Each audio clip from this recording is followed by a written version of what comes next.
Hello. Today I'd like to talk about the composite relationship chart.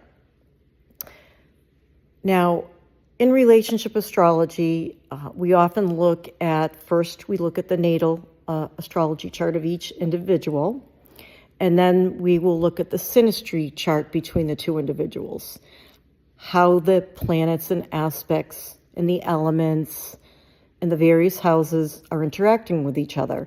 They're mostly flowing and harmonious and enhancing connections, or they're more challenging and problematic aspects and connections. And we can never judge a relationship just by challenging aspects alone. You can look at the most harmonious synastry, and that does not guarantee the longevity of the relationship. Also, you can see many complex, challenging aspects in synastry, and if they have a strong Saturn connection, Saturn is commitment, Saturn is long-term, and there's many other factors. So you cannot decide just by looking at the synastry of a chart that partnership's definitive future. It basically tells us how the partners synchronize with each other, what their communication styles are, what their values are, how do they mesh together, what their approach to shared resources are, what is their needs, their core needs and values, do they sync together? Things of that nature. So it's very detailed, and we go, the process is to go through the two charts and find areas of compatibility, and also we look at where there seems to be challenges, but these challenges can be there to evolve each individual through this relationship. So now, in a composite chart, this is a chart that looks exactly like a natal chart. However, what it is, it's the mathematical midpoints. By the way, you need the exact time of birth, AM or PM, with the birth data for each individual to do this, because it's very important to establish the angles. So a composite chart is a chart that looks exactly like a natal chart. However, it's the mathematical midpoints between each person's planets, the four major angles, the north and south nodes, and sometimes some astrologers put in Chiron and other asteroids, dwarf planets. So a midpoint is basically an averaging of the two planetary energies. And in natal astrology, when I am interpreting a natal chart, midpoints are very fascinating and revealing and can add tremendous nuances to the chart reading. And there's several excellent books written about the importance of midpoints in natal astrology. One is Basil Farrington's The Midpoint Manual. A classic on this subject is Eberton's The Combination of Stellar Influences. There are several other astrologers who've written about midpoints. But if you're interested in learning about them, they're pretty fascinating. So getting back to the composite chart, author, professional astrologer, and psychosynthesis practitioner Mark Jones, who's written several books about astrology, best describes the composite chart. He calls it a quote-unquote independent entity, or a couple's electromagnetic field. So a composite chart is basically the chart of a separate entity, the couple itself, not the individual. So it can reveal entirely different dynamics which do not exist in either the natal or the synastry charts. So for example, in a composite chart, there can be a dominant element or a lack of element that was not seen in the natal or the synastry. Or there could be several planets in one particular house and a particular sign in the composite chart that is not seen in the previous two ways of looking at their charts. So the composite is a symbolically powerful chart revealing patterns that suggest a shared mission, a strong karmic theme that runs through the connection, especially if the nodes are conjoined or oppose or square the personal planets or angle, the four major angles of the chart. So now, when we think about the houses in the chart, first house is identity, second house is not only financial resources, it's core values and self-worth. The third house is communication style, and so forth and so on. The same thing applies in a composite chart, however, it's the we now. For example, the ascendant, the first house in a composite chart, will be how the couple together as a unit is seen by the world. Their combined public persona, okay? The way they express their individuality as a unit, okay? The second house is not only financial resources, the we of their financial resources, it is core needs and values. What is the couple together's core needs and values? The third house is not just communication, but how do they share information together? And how do they process information together? Okay? The fourth house is their family dynamics in a natal chart. It's like the roots of the tree, the bottom of the chart, the origins, the past. How does the couple as the we and the unit interact in their home base as a family with their family members? And we can go through each house accordingly through the 12th house and interpret the composite through the couple's vision, the couple's perception, the couple's needs, the couple's desires as they are together. It's an abstract chart. It's not a natal chart, even though it looks like a chart. And what's most fascinating of all is the composite chart is affected by transiting planets. And I have a couple chart examples to share with you here in this talk. For example, if transiting Uranus, Saturn, Uranus, Neptune, or Pluto is going over one of the four major angles in a composite chart of a relationship, you are going to see that relationship go through either growing pains, loss, major change, evolving through a crisis, and so forth. So that is what really fascinates me the most. Now, people may ask, or one may ask, well, don't we have a composite chart with everybody? I mean, we can interact with someone in the grocery store. Do we have a composite chart? Well, no, because I'm going to quote Stephen Forrest, astrologer and author, "The more significant the relationship, the more important the composite chart, and the more nuanced will be its material and psychological expression." That is a quote from Stephen Forrest's book on the composite charts that he and his wife Jody at the time wrote several years ago. So now, as I said, author Mark Jones describes this chart as an independent entity in a couple's electromagnetic field. So now, the sun, let's start with the planets in a composite chart. So the sun is the purpose of the relationship.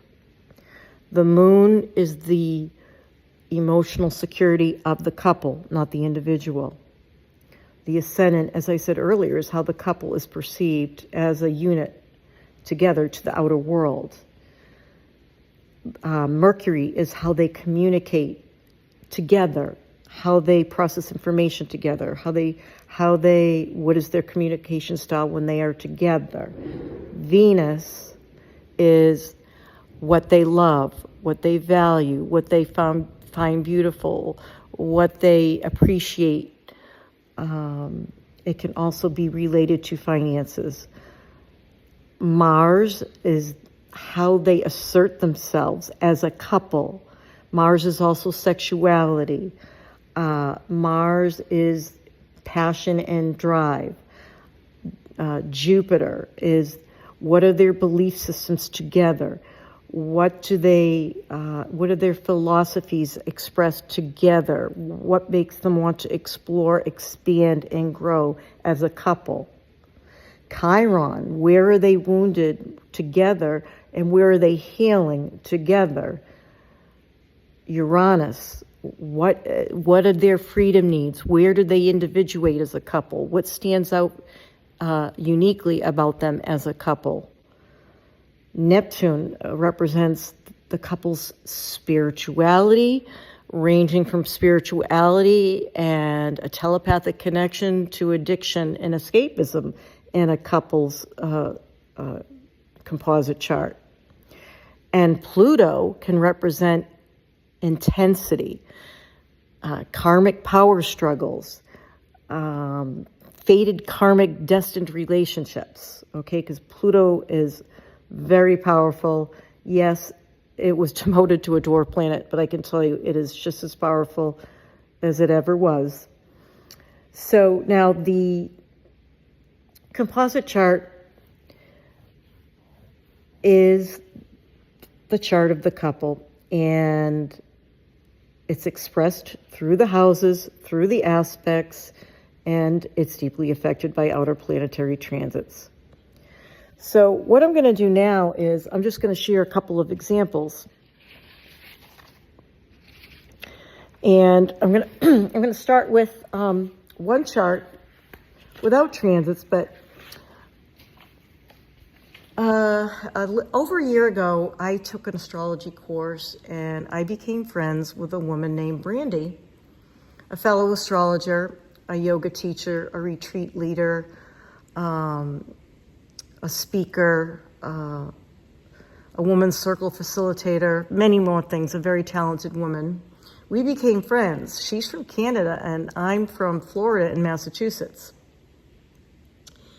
And we're basically astrology buddies. So when you look at our composite chart, we have the sun, the purpose of our relationship, in the 12th house. Okay, the 12th house is also not just the house of loss and isolation. The 12th house is also the house of connecting to something greater than the self, the collective unconscious. It's spirituality. It's the house of healing. It's the house of dreams. It's all of those things.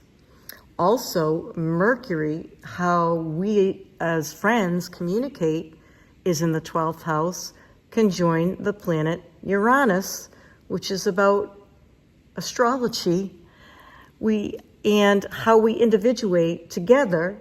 So we see Sun, Mercury, Uranus in the 12th house, and this is our purpose. We've come together to share and communicate about what's fascinating to us is astrology charts, astrology concepts, astrology studies. Now our Venus and South Node and Neptune are in Scorpio in the 2nd house. So our core values are a love of depth, intensity, and spirituality. And the South Node tends to suggest, with Venus and Neptune on the South Node, that we might have, if one believes in past lives, that we've known each other before we've come back. We have possibly a past life connection, or at least if you don't believe in that, in this life we're meant to come together to share gifts that we have in this department with each other. The rising sign, the first house cusp, how we are perceived by those around us, is Libra, an air sign ruled by Venus, which I just said is in Scorpio with the South Node and Neptune. Our composite Jupiter is in the third house of communication, and it rules the third house of communication, as well as the sixth house of our day-to-day work routines and health routines. Jupiter is all about faith, belief systems, philosophy. We have many discussions about all of this. Now, our Mars, how we assert ourselves together as friends, how our drive is expressed to the world, because in the 10th house is in the sign, the fire creative sign of Leo. We are both, in our own unique ways, very creative, and we long to express that creative drive, Mars, together through sharing this information with the world at large, our clients, so to speak. And we're very passionate about it. Our midheaven, which represents how the public sees us, is in the sign of Cancer, ruled by the moon, and the moon is in the 5th house at the last degree, of Aquarius. 29 Aquarius conjunct the part of fortune at 29 Aquarius. The 5th house is all about creativity, an emotional together. What brings us emotional security as a unit, as friends, is being creative with our astrological knowledge and sharing of this information. Aquarius is the sign that symbolizes astrology, as well as the planet Uranus, which is the modern ruler of astrology. Our North Node, which represents, as a unit, as friends, what we are growing towards, what we are evolving into through this friendship, is in the 8th house in the sign of Taurus. Well, the 8th house is a shared investment. In this case, it's a shared investment in healing, because the North Node in Taurus is conjoined the asteroid Hygeia, which is all about healing. Okay, and not everybody uses these asteroids, but I plug them in because I find them to be significant. Now, the North Node also symbolizes that we share, we help each other grow and evolve through in-depth sharing of this deep, profound information with each other. Now, Saturn is in the composite 6th house in Pisces, conjoined Chiron in Pisces. So what we're committed to is our day-to-day work in our spirituality, on our spirituality. We both have Piscean ways of dealing with our day-to-day health routines and approaches to healing ourselves and others.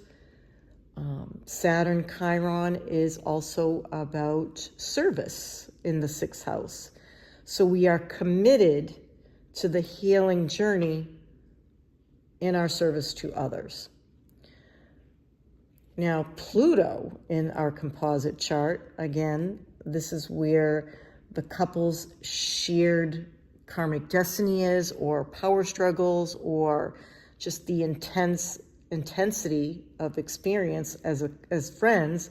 Our combined Pluto is in Virgo, conjoin the Black Moon Lilith and Vesta, okay? Black Moon Lilith is a point and Vesta is an asteroid, but they're conjunct, almost exact. In the 11th house, Pluto is all about intensity. The Black Moon Lilith is, briefly, it's about the shadow aspect, okay? Bringing out the shadow, understanding, helping people understand the shadow dynamic that may be operating, that may be sabotaging them, and helping them to understand and work through that process. And Vesta is about sacred devotion, we are both intensely devoted to this practice and sharing it with groups of people. 11th house. And Virgo is the sign of service, as well as, detail-oriented and so forth. So I find that this chart was pretty interesting to look at. I hadn't looked at our combined chart before. And now I'm going to jump to a more serious composite chart. So my son Richie tragically passed away in a dirt bike accident, as if you've listened to my previous podcast, when he was 16 years old in March of 2010. I'm not going to talk about the composite chart, but to save time, I'm going to tell you what was going on at the day of his passing. Now, transiting Pluto was crossing the 4th house cusp. That is home, family, the end of the matter. Okay, Pluto is life and death, rebirth. Okay, that was transiting the 4th house cusp at that time. And, excuse me. No, I'm sorry. Let me backtrack here. That's in the next chart. The planet Saturn was exactly conjoining the IC, okay? Saturn, which is about very serious challenges or heavy-weighted events or circumstances. Saturn was crossing over the home and family axis. It was opposing the midheaven, my husband's status as parents, okay? But this is my composite chart with Richie, okay? This is my separate individual composite chart with Richie, not my husband's. So now, transiting Pluto in the composite chart was with transiting Ceres at the time in Capricorn. Ceres is about grief and loss, as well as nourishment. It was transiting over Black Moon Lilith in my 6th house of my daily routine, my daily life. And it was in an exact square with my Mercury in my natal chart. Pluto was life and death. The Black Moon can be sacred rage, okay? I was so angry after he died. The nodes were transit. The South Node was going over our composite ascendant. We are together, how we're presented to the world. The South Node is loss, okay? The South Node was transiting Cancer over the ascendant, the composite ascendant. The North Node in Capricorn was transiting over the composite descendant. Our relationship, okay? The North Node challenges us to grow, and Saturn, who rules Capricorn, was on the 4th house cusp, the end of the matter. And getting back to Pluto, Pluto was exactly squaring our composite North Node in the 4th and South Node in the 10th. Okay? Pluto squaring the nodes was emphasizing in the composite chart I have with my son, Pluto conjoin the North Node in the 4th house of home and family in the sign of Libra. And whenever you see Pluto conjoin the North Node, this is a karmic relationship. There's no way ifs, ands, or rounds about it. I've seen enough and I've lived through enough to know that this is true for myself anyways, and I'm sure for many others. So along comes Pluto to square our nodal axis. And there's the death, okay? Chiron and Neptune were transiting together in late degrees of Aquarius.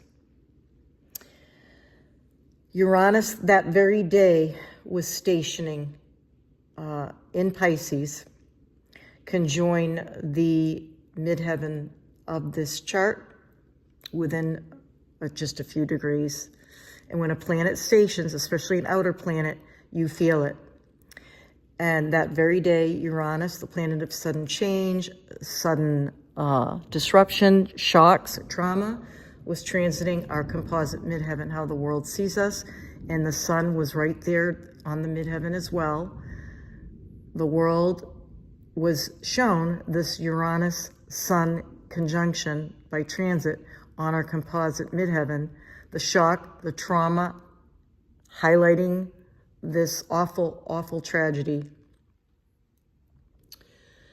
Now, Ceres is a dwarf planet representing, as I said, it's associated with the myth of Demeter and her loss of Persephone when her daughter was abducted into the underground, and she mourned and she grieved and all the crops died. And she could not rest. She just could not rest until an agreement was worked out that her daughter could come back part of the year. And you can read all about that myth. However, Ceres is at 1 degree of Capricorn here, and that's called the Aries point. That means it's a very strong energy. And it was literally in exact opposition to our composite Ceres in the 12th house of our chart. And it was making a square to Saturn. So Saturn was basically in a T-square to transiting Ceres and our composite Ceres. And Saturn also is the ruler of Aquarius, which is our composite 8th house, which is death and rebirth. In this case, it was actual death.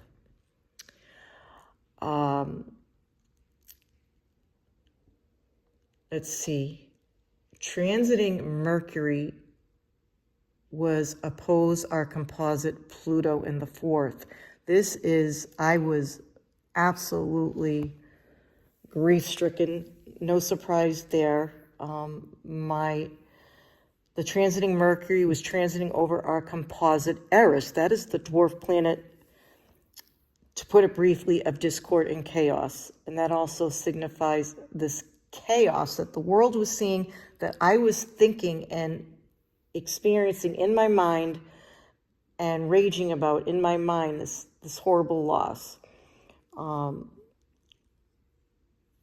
As you can see, now also, there's such things, they're called parallels or contraparallels.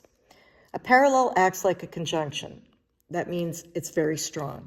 When two planets are parallel each other, they're basically the same distance from the celestial equator, and it's like a conjunction. It's not a conjunction, but it acts like a conjunction. Uranus was making an exact parallel with the North Node. Again, shock, trauma, evolving of destiny. And transiting Uranus, remember, it was stationing, was also making a parallel to Venus. And again, Venus in my composite chart with my sun is right there. Venus conjunct the sun, exact Venus conjunct the sun in the 3rd house of communication. That's an aspect of unconditional love, a true loving relationship. So I just wanted to demonstrate, this is a heavy example, how the transits can activate a composite chart. So this chart is like this field of my sun and I, this electromagnetic field that was completely activated at this time. So I'll go on to a less dramatic example. So in the year, it was around 2012, I noticed that my mother was becoming ill, and my father noticed. And luckily, my husband and I had purchased a house in Florida after my son's passing, and we spent several months there. In the winter, he traveled. He was commuting back and forth to work, and I was taking care of my mom. I was commuting to a place an hour away where they lived, my parents lived, and helping her. She really needed a lot of help. And I was doing this for several years until it came to a point where I needed help. I needed serious help. And I put it out to the universe to find someone special. And I found a certified nursing assistant who contacted me, and I ended up hiring her. My father and I hired her, and we became good friends, and we worked together to help my mom. And the composite chart is really fascinating. Her name is Style. And we have a composite Sun-Venus conjunction in the second house of our core values in the sign of Sagittarius. So this is a loving connection, and we both valued faith. Okay, we both valued love and caring. We have Mercury there, composite Mercury and Sagittarius in the second house. We valued communicating about our faith. We have Scorpio rising as a composite friends. She worked for my dad, but she also considered her, and still to this day, as a friend. Scorpio rising with Mars as the traditional ruler in the 12th house, conjoin Ceres, which is grief and loss, conjoin Juno, which is significant partnership, conjoin the North Node, all in Libra, okay? The 12th house, as I mentioned before, can be a house of healing and spirituality, but it's also places of retreat, such as hospitals, nursing homes, isolation, places where one goes to convalesce, okay? So our combined mission, Mars, how we assert ourselves together, is helping to take care of first she was taking care of at home, but there came a point where it became too difficult. And she and I went to the nursing home every day, she especially when I wasn't able to, and took very good care of my mother. There's Ceres right there next to Mars. Ceres is the nurturer. It's not only about grief, it's about nourishment. Now, the midheaven, which is how the public sees us together, Style and I, as friends, as the caregiver to my mom, we have Cancer on the midheaven. And there we have Moon right there on the midheaven in Cancer. Very strong Moon here. Moon in Cancer is all about nurturing. Moon is also symbolic of the mother. So Moon conjunct midheaven. So together as Style and I, were seen as caregivers. And the Moon was trining Neptune and Chiron. It was conjoined a major angle in the chart. So that says a whole lot about our relationship. Now,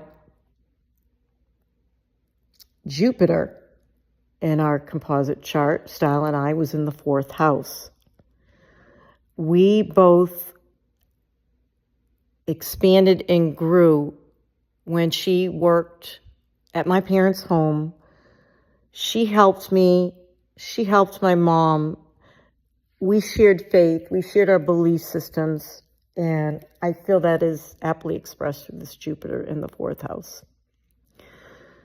Saturn in our composite chart is in the 6th house of day-to-day health routines, service, making a harmonious trines to the Sun, Mercury.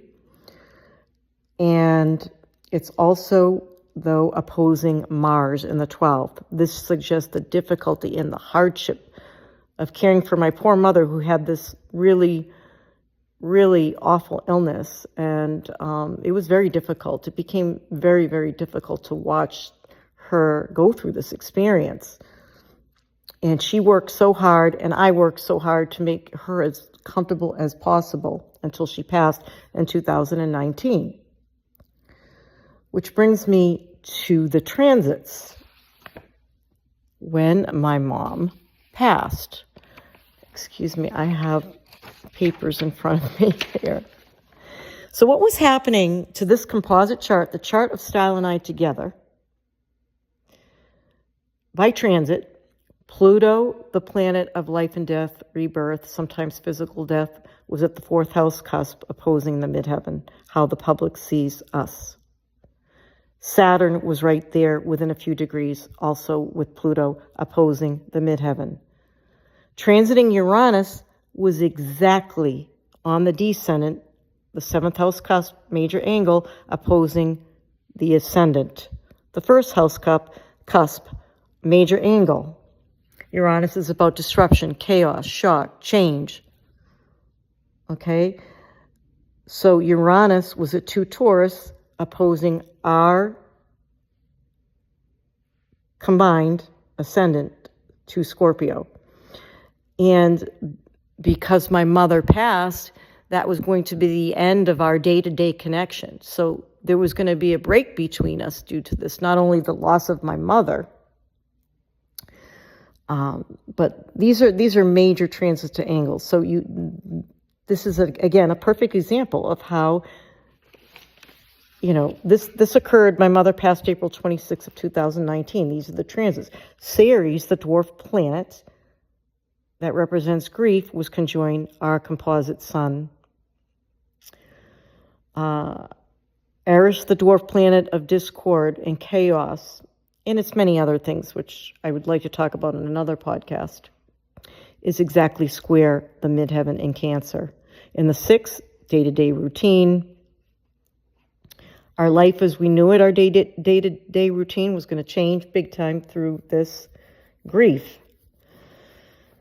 So this is profound. I mean, this chart of midpoints is being significantly aspected by outer planetary transits. So it just goes to show that this third entity that forms this electromagnetic field, and I'm focusing whether it's a friendship, whether it's a romance, whether it's a marriage, whether it's a partnership, whether it's a significant working relationship, you can form a composite chart and you can see the chart in and of itself as a separate entity and what the two individuals bring together, what they show the world together, what their drives are together as a couple, how they express themselves in the world together. So I could go on, but I'm going to cut this short, and I will be back to talk about maybe more about composite charts, but also about synastry, which is another fascinating relationship astrology technique, tools to understand relationship dynamics. Bye for now.